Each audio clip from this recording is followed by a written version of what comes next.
Hello hi welcome back to my channel.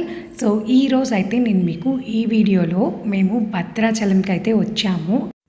So దానికోసం ఒక 1 day ముందు మా హస్బెండ్ ఆన్లైన్లో bus ticket and room tickets అయితే బుక్ చేస్తున్నారు. సో ఈ వీడియోలో ఏంటంటే నా లగేజ్ ప్యాకింగ్ అండ్ అంతేకాకుండా మేము రీచ్ అయిన తర్వాత ఎలాంటి రూమ్స్ తీసుకున్నాము, రూమ్ ఎలా ఉంది, ఎక్కడ తీసుకున్నాము భద్రాచలంలో అనే దాని గురించి అయితే ఈ వీడియోలో క్లియర్గా షేర్ చేస్తాను. సో వీడియోని స్కిప్ చేయకుండా కంప్లీట్గా చూసేయండి. అండ్ ఇంకా నేను నెక్స్ట్ డే వెళ్తాము అనగా ఆ రోజు ఆఫ్టర్నూన్ అయితే నేను లగేజ్ ప్యాకింగ్ అయితే స్టార్ట్ చేశాను. అండ్ ఇంకా దానికోసం అయితే ఒక బుక్లో అన్నీ నోట్ చేసుకున్నాను. నా ఛానల్ని ఫస్ట్ నుంచి చూస్తున్న వాళ్ళకి నా వీడియోస్ అన్నీ మీరు అబ్జర్వ్ చేస్తే నేను ప్రతిదీ కూడా డైరీలో రాసుకొని ఆ తర్వాత నేను ప్లానింగ్ అనేది చేస్తాను. సో ఇప్పుడైతే నేను అలానే రాసుకొని దానికి కావాల్సిన అంటే 2 days ప్లాన్ అనుకుంటున్నాము. సో 2 daysకి కావాల్సినవన్నీ కూడా నేను బుజ్జోడివి, నావి అండ్ మా హస్బెండ్వి నీట్గా క్లాత్స్ అయితే అరేంజ్ చేసుకుంటున్నాను. అండ్ ఈసారి అయితే మేము ఎక్కువగా లగేజ్ అయితే ప్యాక్ చేయట్లేదన్నమాట. ఒక 2 daysకి సరిపడా మాత్రమే పెడుతున్నాను, అంతకంటే ఎక్సెస్ అయితే అసలు పెట్టట్లేదు. అండ్ ఇంకా only 1 bag and side hand bag అనమాట. ఆ సైడ్ హ్యాండ్ బ్యాగ్ కూడా ఎందుకంటే బుజ్జిగాడికి సంబంధించినవి ఉంటాయి కదా, wipes and extra covers, tissue papers ఇవన్నీ ఉంటాయి కదా. సో అవన్నీ కూడా నేను ఆ హ్యాండ్ బ్యాగ్లో పట్టుకుంటాను అనమాట. అండ్ అంతేకాకుండా flask and water bottle, milk bottle ఇవన్నీ పెట్టుకోవాలి కాబట్టి ఇవన్నీ పెట్టుకోవడానికి పట్టేలాగా ఉండే హ్యాండ్ బ్యాగే ఎక్కువ తీసుకెళ్తుంటాను. అండ్ ఇంకా లగేజ్ ప్యాకింగ్ కంప్లీట్ అయిపోయిన తర్వాత అన్నీ కూడా టిక్ చేసుకుంటున్నాను అనమాట, ఏమైనా మర్చిపోయానా అని.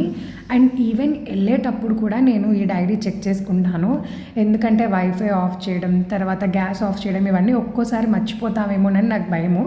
సో అందువల్ల అవన్నీ రాసుకుంటాను.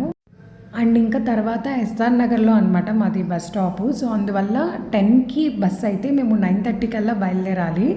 కొంచెం ముందుగానే వెళ్తేనే కదా మనకి బస్ కరెక్ట్గా టైంకి మనకి రీచ్ అయ్యేది. ట్రాఫిక్ జామ్ వల్ల ఒక్కోసారి లేట్ అవ్వచ్చు అని చెప్పి మేము కొంచెం ముందుగానే వెళ్తాము.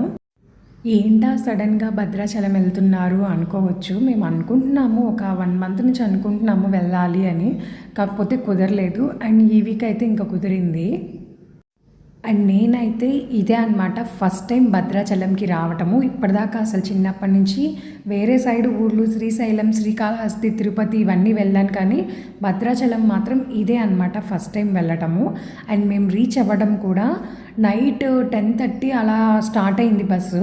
సో 10:30 అలా స్టార్ట్ అయితే మేము ఎర్లీ మార్నింగ్ కరెక్ట్గా 4:58కి మేము రీచ్ అయిపోయాము. అండ్ ఇంకా నైట్ అంతా కూడా నిద్రపోయామన్నమాట. బుజ్జిగాడిని ఆ రోజు అంటే మేము ఎప్పుడైతే వస్తున్నామో ఊరికి ఆ రోజు నేను డే టైం అంతా బుజ్జిగాడిని అస్సలు నిద్రపుచ్చాను, ఎందుకంటే నైట్ బస్సులో ఇబ్బంది పెడతాడని.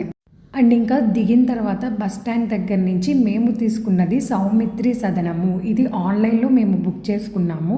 సో అక్కడికి ఏంటంటే మనకి 50 రూపీస్ ఇస్తే వాళ్ళే వదిలిపెడతారు, చాలా దగ్గర, జస్ట్ ఒక 1 kilometer డిస్టెన్స్. సో మేము ఫస్ట్ టైం వస్తున్నాం కాబట్టి మాకు సరిగ్గా ఐడియా ఉండదని చెప్పి ఇంకా ఆటోలో అయితే వచ్చాము, లేదంటే బై వాక్ అయితే వచ్చేయచ్చు, చాలా దగ్గర కదా. సో అందువల్ల బై వాక్ వచ్చేయచ్చు. సౌమిత్రి సదనంకి ఎదురుగా మారుతి సదనం ఉంటుంది అండ్ పక్కనే శ్రీరామ సదనం కూడా ఉంటుంది. సో 3 ఒకే చోట ఉంటాయి.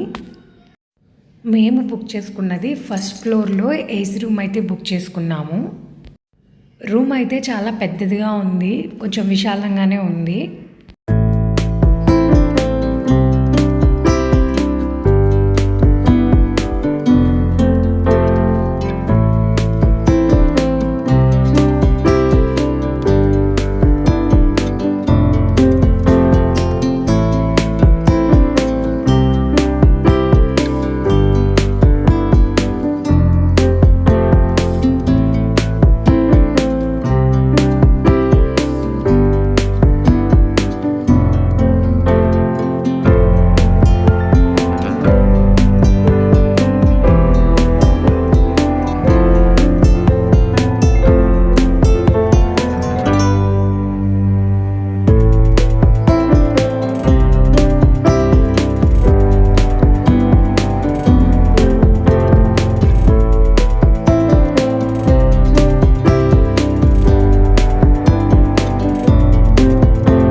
సో చూసారు కదా, రూమ్లోకి రాగానే ఇంకా మా వాడు మిల్క్ బాటిల్ అవన్నీ చూసి గొడవ అయితే స్టార్ట్ చేశాడు.